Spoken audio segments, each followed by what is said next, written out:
Niacin, vitamin B3. It's vital for energy production and also protection from ultraviolet light on your skin. Hi, I'm Dr. James Machino. You know, niacin is extremely important for energy production in every cell in the body.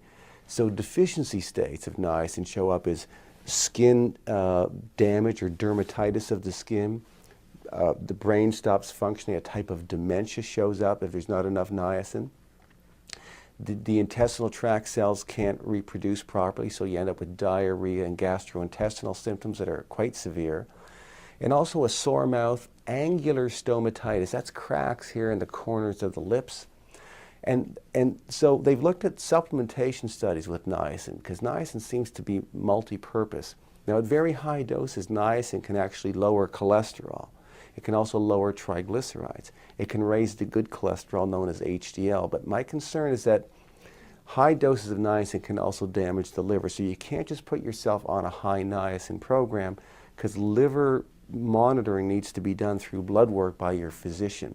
To lower cholesterol in most cases, I prefer to use two natural agents, gum google and artichoke leaf extract, which I write about on my website, because these are natural things that don't really cause a lot of damage and are extremely non-toxic and very effective.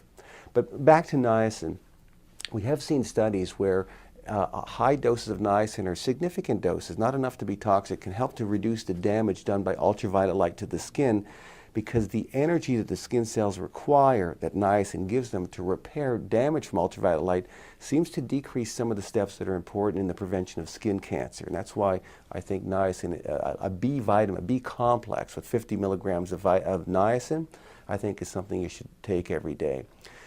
More recently, we've seen that in Alzheimer's disease, there's three things that happen. The brain stops making a lot of the memory chemical acetylcholine. And then there's a buildup of the beta amyloid plaque. And there's been some research showing how you can block some of those events.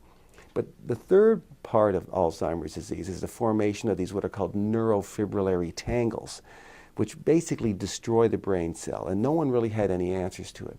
Well, recently some animal studies have shown that niacin at certain dosage, very high doses, has been able to block the formation of neurofibrillary tangles in certain animals that are predisposed to Alzheimer's disease. And so human studies will probably follow very shortly.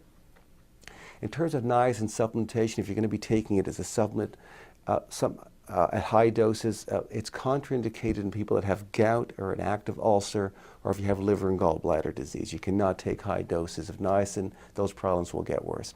So you see, it's a bit tricky. So what I suggest with respect to understanding niacin is click on the link below, read my article. It'll help you understand how to get the optimal amount of niacin or vitamin B3 and how to use it as a supplement for various health conditions in a safe and effective way.